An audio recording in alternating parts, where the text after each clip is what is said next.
Guh, guh, guh, guh, gulps the man who's drinking.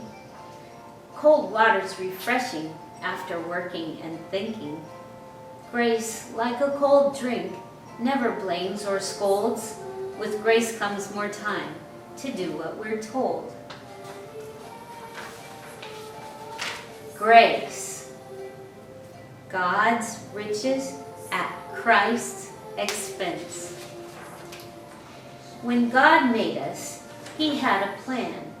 Although He knew that we as people would side with His enemy, He still decided to create us. He's true love, and we are His own, but we separated ourselves from Him. So He sent the only one who never went His own way in anything. This was His good Son, Jesus. God gave His best away just to gain us back. We don't deserve Him or His true love for us.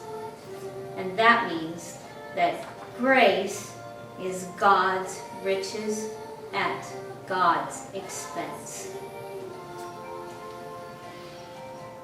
Goodbye.